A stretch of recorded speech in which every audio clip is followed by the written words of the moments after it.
We are here on day 4 woo, woo, woo, of Solar Safety Week. Oh, it's been jam-packed. I'm so super excited to have my facilitator, Adam Powers. He's going to control everything today while I sit in the background and handle everything on the operations side. I want to thank you all for joining. Please know that you're being recorded. So with that being said, I'm going to go ahead and pass it on to Mr. Adam. Thank you. And thank everybody for coming to Solar Safety Week. I know this is Thursday, this is the second year, and this is so important.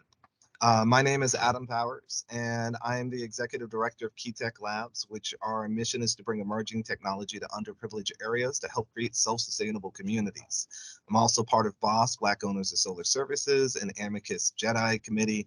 I do quite a few things in the solar industry in the nonprofit space, but today my focus is helping to facilitate this Solar Safety Week because it's so important. And today we have two wonderful speakers. Paula is going to speak about gaslighting in the workplace. And then Dale Freeman is going to be talking about wildlife safety and how to protect yourself and recognize some of the wildlife that could be potentially harmful. If we can go to next slide. Now, gaslighting. Gaslighting can be anyone in your organization. It can be a manager, a coworker, or a prejudged work group. Gaslighting at work needs to be taken seriously. Do you ever feel like you were losing your mind at work because someone insisted that a conversation took place with you that you had no recollection of? Chances are you experience gaslighting at work. To give us some tips on gaslighting at work is Paula. And I'm going to let Paula introduce herself, and you can take it away. All right, yeah, next slide. Hi, everyone. Thank you for joining this wonderful call. I am a author, business author, and speaker and a coach. Been doing it for a little bit over 7 years. I really do enjoy what I do. Get to speak to kind folks like yourself. And my last name is pronounced Orezi, so a lot of people are afraid to say it because they may butcher it. But I'm excited to share what we can talk about in terms of gaslighting, and hopefully you'll learn some few, just some few tips there. And then at the end, we'll have some time for questions. All right. So next slide.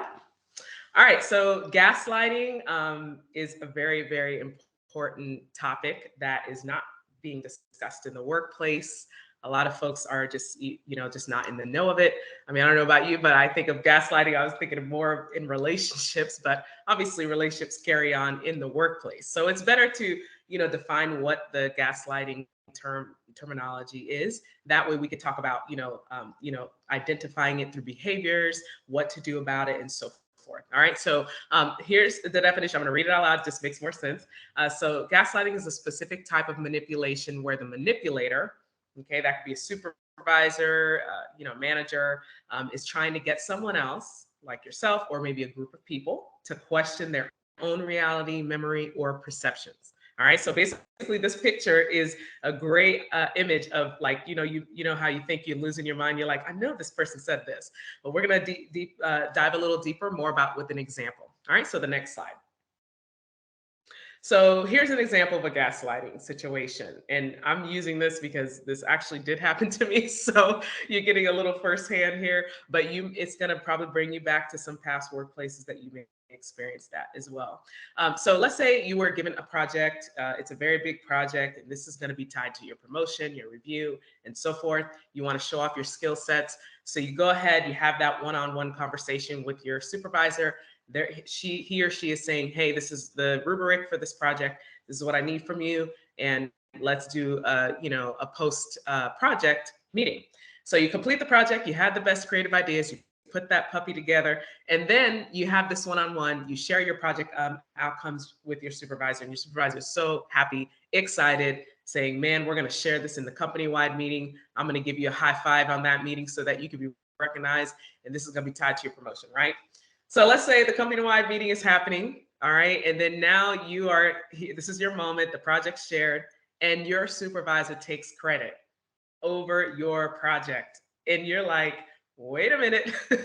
Now, obviously, as a professional, you're not going to react over this meeting, but in your mind, you're like, okay, I have to voice my concern. So you voice a concern with your supervisor. And the very first thing that your supervisor is going to mention probably is you're paranoid, or I didn't say that, or that's not what I meant by doing this or saying this. So these are like, this is just an example of a classic way of manipulation to make you feel like you're literally losing your mind. Okay, so on the side here, you see workplace gaslighting. What I put here is just maybe some common, verbiage that you've heard even in your past job or maybe in your current work, like this is not what happened, or you don't know what you're talking about, and so forth. So we'll kind of dive a little deeper about some actual like behavior traits and what it can do to cause you stress. All right, so next slide.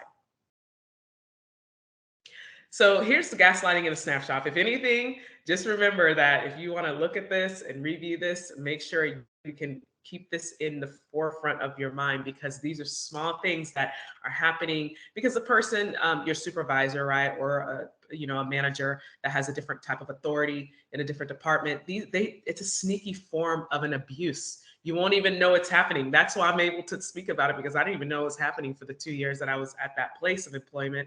And it really did destroy my confidence.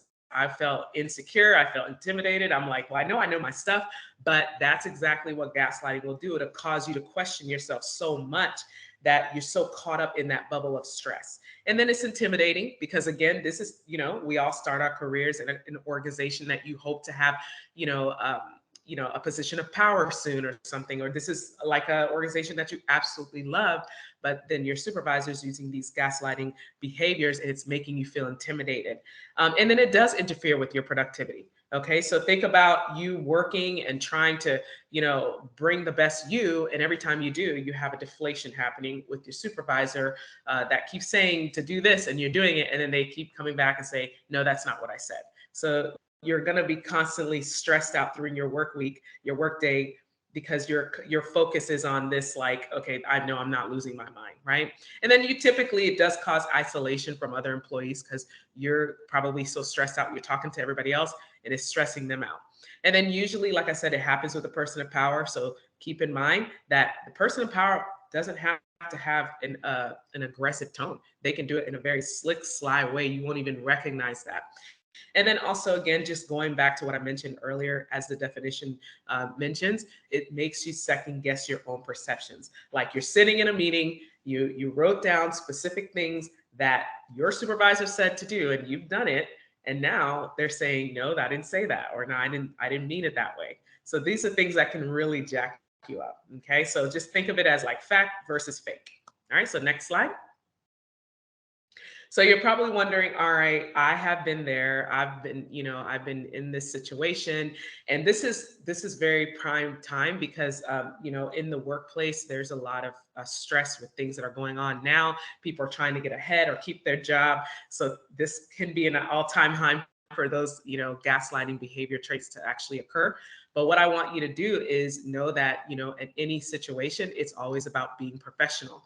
And with the situation that happened to me, I had to be very professional with that. And that's why I'm putting these top 3 things, because those are the top 3 things that actually help me and to keep it professional, to keep a good relationship with with the organization that I was working for.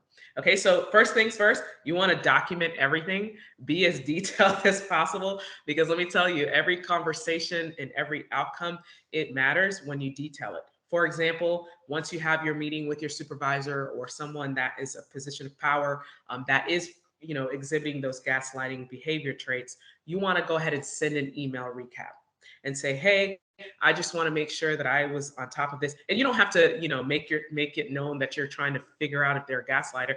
No, you want to just say, hey, I just want to make sure I honor what you're asking me to do. And that way you have a documentation of emailing. And if they don't respond, at least you have that as an attempt to clarify things. Okay. Next, you want to be cordial while fact finding this pattern of behavior. All right. Like I said, the person who is the gaslighter, they may know that they're intentionally doing this because, like, they want to make sure that you're out of the job, or maybe you aren't like someone that they want to be like in terms of skills and talents, and they just are doing anything to misalign you. but just know that you always want to be cordial. And when you're fact finding what it is, it does not indicate you're gossiping. You're going to another employee and say, hey, this person's doing this. What you want to do is just lean back, right? Take a position of observation. That's been my saving grace in every workplace, is being very observant. Notice if this is only towards yourself. Is it towards a group of folks that are in your actual same department? All right. And then the third thing I always want to share, and this is very important, is you want to address it directly with your human resource department. Because guess what? If you go to the gaslighter, they're going to deny you. They're going to think you're the one going crazy. That's not what they said. They're not that kind of person. They're a family person. They're kind. And so it will not do you justice to do that. So just address it with your human resource department. And then you're going to obviously need the documentation. That's why I mentioned documenting everything first. And then you want to go and not attack a person, right? It's not the person you're attacking, it's the behavior, because that behavior can, cause distress over a department and over a whole organization as a whole. So you want to make sure that you don't want to bring down someone, but you want to just make sure that you can kind of stop something that can spread and, probably ruin people's, career path and so forth. So as I said here, it's better to keep in mind to stand your ground, be professional, don't lose your temper, don't ruin your personal reputation. It's not worth it.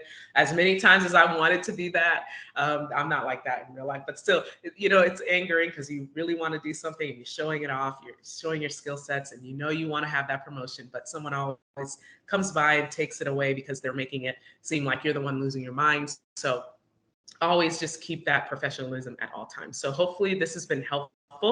And I'll just kind of keep some time for Q&A, but I'll pass it back to you, Adam. And then also wanted to share with you here too, the word of wisdom in terms of what safety means to me, is that safety is when my mind, body, and emotions are balanced in the spaces that I occupy. Thank you. That was beautiful. Thank you. So I know I had a question, wrote down just a couple. Like you did talk about ways of addressing gaslighting, but are there any preemptive actions that you can take to help prevent gaslighting? To help prevent, I always say you always want to go in, like when you're in meetings, for example, you always want to go in and just like writing everything down, repeating it back, and making sure that, okay, this is what you said, this is what I'm going to be doing, and there are clear action steps. And again, sometimes, you may not see it right away because it's so subtle. It's always going to happen after a couple of one-on-ones with that new supervisor. Because again, even as a new person in a workplace, you may not see that right away, but you will see a certain pattern. So it's always good to cross your T's, right? Dot your I's at all times. So documentation helps tremendously. And repeating, the art of repeat. So if anybody else has any questions, you're free to unmute yourself and jump in. But unless I see that, I do have another one. What are some techniques of exposing a gaslighter? Technique of exposing. Well, what you can do too is you can also copy someone in an email. If you are, like, say, if you're sending something with documentation of a project that you're working on, you can always copy someone in that chain of emails. That way, if something comes back, and for example, using that example earlier, if there's a company-wide, I was actually doing the project, people who were involved saw that I was the one doing the work, and someone actually says no, and that supervisor's like, that was all me, then that person who was copied on there, or that person who understands what you're working with, they're going to see it as, oh, this person is doing something here. So it's a little sly way, but it's not like, it's almost like they're exposing themselves. Another thing you want to do too is that if you feel comfortable, I would say always try to share with the person that's in your department. Maybe they have the same position. Hey, this is what I'm working on. Just want you to be aware. Or if there are other folks that are in the meeting, just making sure that they take notes as well. So that way, if something comes back and they say you didn't say it, at least that person who's there heard the same thing, right? So it's not like you're ganging up, but it's almost like we both had heard the same thing and this person's denying it. So it's almost like you're trying to not like, shift blame, not, like shifting blame to that person, but you're making sure that, hey, we want to let you see that we know what you're doing. So it's very hard because it's very, very subtle. And is there any other questions from anybody else? I'm not seeing anything in the chat at the moment. But thank you. And I wanted to move on to our next presenter. Yeah, thank you so very much for having me. In solar O&M industry, I hear a lot about teams' interaction with wildlife while on site. To tell us more of some of the possible creatures and that technicians may encounter and how to stay safe, it's going to be our presenter, Dale Freeman. And you can take over, Dale, and introduce yourself. You're muted. It'll probably help if I unmute myself. All right. I always do that. Sorry. Still getting used to the Zoom life. All right. So my name is Dale Freeman. I am the account executive for Carolina Solar Services. I've been here since 2018. I work out of the home office, more home than pre-COVID. Actually, I'm at home, but we're in Durham, and we provide turnkey maintenance services for utility scale solar assets. So that's who I am, and that's what I do. Next slide, please. So icebreaker. So what do you call a dog with no legs? Anyone? Now this, okay, so hit it again, Adam, and see if it'll, no, go back. Okay, go back. So it didn't, no, good guess. No, the answer is, it doesn't matter what you call them because they can't come. But all right, so that's my icebreaker. Next slide, please. All right, so venomous snakes. There's 6. So this presentation is mainly for the East Coast and North Carolina in particular. I couldn't include every snake for every region that people may be listening from. I apologize for that, but you may encounter some of these animals, so it's just best to be aware. So there's 6 venomous snakes in North Carolina. Starting from left to right, you have a copperhead. He is identified by the brown hourglass-shaped markings, not typically aggressive, and is found all over the state of North Carolina except for the Outer Banks. I guess they can't swim that well. Bite severity can be severe, but not typically as bad as other snakes. Now, if you have underlying conditions that may cause a bite to be to have more adverse effects than a normally healthy person, you may want to get medical attention, but it usually only causes mild swelling and pain in an adult human. Next is the eastern coral snake. Now this is a little different. He's identified with slender wide red and black bands separated by narrow yellow bands. They seldom bite. They're smaller and they're not aggressive. And they usually only bite if handled. So that means don't pick them up.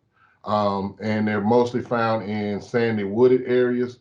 Bite severity, their venom is neurotoxic and it will cause paralysis and respiratory failure if bitten. So it's considered a medical emergency. In other words, get something to the hospital as fast as you can. Now, this snake, there's also a snake that's similar called a milk snake. It's referred to by a milk snake. The difference is those bands you see, they will be, the black and red will be up against each other without the yellow band. So there's a saying, red and black venom lack, red and yellow kill a fella. So that's just something. If you see the red bands with the yellow bands next to them, don't mess with that snake. Try to stay away from them. And the last one on this slide is the cottonmouth, also called water moccasin. I have intimate familiarity with them. Being from Southeast North Carolina, they have wide dark bands with light centers on olive brown or blackish background. They will often retreat, but may coil, open mouth, and vibrate. and they're usually found around fresh water, including swamps and ditches, but also on land. And their bite severity is similar to a copperhead. All right, next slide. Rounding out the 6, you have the eastern diamondback. He has a rattle or a large button on the end of his tail. One of the largest and most dangerous U.S. snakes. Quick to defend itself by sounding the rattle and coiling. They're found in sandy coastal areas in the north. NC is in the northern range of their habitat. If they bite you, it's considered a medical emergency. Get to a doctor, medical attention as soon as possible. Next is the canebrake or timber rattler. They're prominent. They have a prominent rattle or a large tail button. They have black or pinkish skin with dark light center blotches and bands, and they usually stay motionless or try to retreat when approached. And they're found in forest and mountainous regions. If they bite you, it's also considered a medical emergency. And then lastly is the pygmy rattlesnake. It's a beautiful snake, if there's such a thing. They have a rattle, a small button, with narrow brown blotches on a gray, brown, or reddish background. And they usually try to crawl away, but will strike if provoked. And they're found in forested areas, and their bite is also considered a medical emergency. Next slide. All right, and then a few venomous insects I hear about, our technicians coming into contact with. The first one, especially, not so much the last one too, not so much the one in the middle, but the first one is the black widow spider. I'm sure you've all heard or seen these. Hope you haven't been bitten. They have a large shiny black body with a red hourglass shape on the abdomen. Their bite symptoms, it causes swelling, pain, redness, headache, fever, nausea, shock, increased blood pressure, and their bite is considered a medical emergency.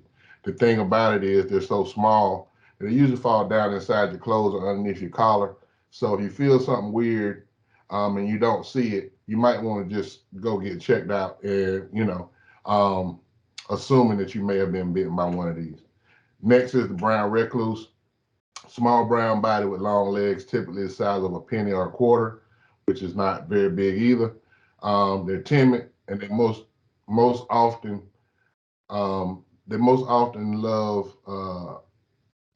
bite when they're pinned between you and another object. So if they fall down in your shirt and they get caught between your collar and your neck, they probably will bite you there. And the venom is necrotic, which means it rots tissue and limbs. So it's considered a medical emergency. You need to hightail it to, urgent care, emergency room, something to that effect. And then lastly, the red imported fire ant, which we just call fire ants, and they're all over North Carolina. They're reddish dark brown, usually identifiable by colonies or mounds. One sting may be minor. Several stings will cause more pain if allergic. And if allergic, they may be life-threatening. So it's always good to carry an EpiPen if you are, subject to those allergic reactions. The bite severity causes skin irritation and pustules, which can usually be treated with over-the-counter ointments and or oatmeal or Epsom salt baths. And they usually, in my experience, they don't bite until they get you wrapped up pretty good. You just step in them, and when they start biting you, you're pretty well wrapped up. So just try to avoid the mounds. They're usually identifiable. You can tell something's living there, walk around it, and definitely don't step in it. Next slide. And then we have poisonous plants. There are 4 here that are found in North Carolina and probably throughout the United States. Poison ivy, poison oak, poison sumac, and wild parsnips. Poison ivy can exist as a hairy climbing vine or bush. It's identified by 3 leaves branching from a single stem. My grandparents always said if it's got 3, leave it be. Contain oil called urushiol, which can cause itchy red rash and or blister. If you come into contact with it, wash your skin, treat the symptoms, and seek medical attention if necessary. Poison oak is pretty much the same thing, has a 3-leaf combination, also has urushiol, and you follow the same recommendations. Wash it. They have some ointments over the counter that you can buy to kind of relieve that until it wears off. And then sumac is a woody shrub that has 7 to 13 leaves on the stem. May also have berries. Also contains urushiol. I think I'm saying that right. And follow the same recommendations. And then the last one is a new one that I wasn't aware of, called wild parsnips. It's yellow. It's identified by those yellow flowers. It grows approximately 4 inches tall. It's hollow with ribbed stems and edible roots, but contact with the sap will cause burns. It's called photodermatitis or something to that effect. I'm sorry, I don't know the name of it. But basically, when you get the sap on your skin and you go into the sunlight, your skin will start to burn. And it will heal over time, but it's important to stay out of sunlight if you've come into contact with that. Next slide. Then lastly, the animals that you really don't want to come into contact with. I don't think you want to come into contact with any of them, but these could be much more severe. The black bear, only species of bear found in the NC in North Carolina or the eastern United States. And they usually avoid humans unless provoked. And if you see one, just stay calm, don't run, back up, and slowly walk away, make lots of noise. Also try to make yourself big, just to try to give them an indication that they don't want to mess with you, but don't run is the biggest thing, and that's probably the hardest thing to do. Then the alligator, like I said, I'm from Southeast North Carolina. Lake Waccamaw, North Carolina is crawling with these. We've seen it with the last hurricane, washed them out of there. They were all over the place. In North Carolina, they can grow up to 13 feet and weigh up to 500 pounds. That's a big animal. They usually inhabit freshwater swamps, marshes, ponds, lakes, and backwaters of large rivers, and rarely attack humans. Just if you see them, don't try to approach them or feed them. So if you're working in like a swampy area, or area that used to be swamp, just be on the lookout and watch where you step. And then lastly, coyotes. They're relatively new to North Carolina, but they are now found in all 100 counties.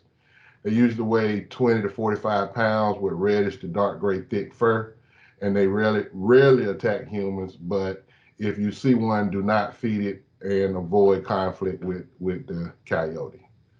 All right, next slide. And that is it for me. Like I said, my information is there. If you got any questions, let me know. And does anyone have any questions right now? I'm going to start out with the question. So I have a friend, she bought one of these devices, which is like an ultrasound device to protect her against dogs when she goes running. Will that work on a bear? I don't know if it would. I would say I don't want to try it. What I would say is, I just saw something on social media from a wildlife agency, and it said something like, bear spray doesn't work the same way as bug spray. Hope we won't have to remind you of this again. So evidently, somebody came into contact with a bear and thought that the spray was gonna like do something that like bug spray does. I say that to say, if you see a bear, your instinct is gonna be to run. That's my instinct. Don't run unless he charges. If he charges, then all bets off, right? You got to get to the truck, get to something. The bad part is they're faster than humans. So the best thing to do, if you see one, head for the truck if he's not close. If you walk up on him and he is close, make noise, get big, try to slowly back away. But I would have to do some research on the ultrasonic devices. Okay. Yeah. Do we have anybody else with any questions? You can put them in the chat or. So here's a question. How do solar farm operations mediate wildlife, plants, and animals inside of their fences? So we've had some not issues with any of the animals I listed, but we've had some, deer and stuff get in and out. What our clients typically do is like set up a camera, and if we have one that may be trapped inside, and we have evidence, so we'll contact the local wildlife agency to get it, to remove it. Because you're not supposed to, well, we're not trained to do any kind of wildlife removal. So we leave that up to the professionals. Okay. And I see a question from Brandon. You can. Yeah, I was just gonna say, Dale, we've we've had all kinds of ground squirrels and other animals. You want to talk about that at all, and just like the challenges for underground conductors? Yeah, so that's that in Oregon especially, we got gophers, we got ground squirrels, we got what's the thing that eats the gophers? Was it wolverines? I can't remember. Badgers, right? Yeah, There's badgers. some badgers, some ground squirrels, and some those things wreak havoc on solar sites because they what we're learning is that in the wintertime, those conductors are warm and they're attracted to that warmth, so they burrow in and nest next to the conductors and the feeders, and then they for some reason want to chew on them, and that causes all kinds of problems. So what we have to do there is enlist a subcontractor that's trained in pest removal, rodent remediation. I mean, in rats, they love transformers too. But the thing that kind of ties it back to this is those things draw some of these animals that I talked about here. So, anywhere a rat can go, a snake can go, and they usually do because they're trying to get to the rat, right? So, yeah, we have all kinds of wildlife that I didn't know was a part of the solar industry. But these things are built in remote places, so it's something's habitat until you put a solar farm on. Yeah. Okay. Well, thank you so much for that presentation. This ends the 4th day of Solar Safety Week. And again, my name is Adam Powers. Thank you guys so much. This is so important for us to talk about our safety within this industry. So I can pass it back to K-Roll, who can close us out. Thanks, Adam. Thanks, Dale. And also thanks, Paula, for you guys' time today. As Adam shared, today was our 4th day. So we're going to close out tomorrow with one of our clients who's going to be speaking on how safety and production correlate. And we're going to also have my friend Matt from, I believe he works with Amicus as well, who will close us out about gorilla safety. So y'all be on the lookout tomorrow at same time, same channel, same place. Thank you for all your time. Bye-bye. Thank you.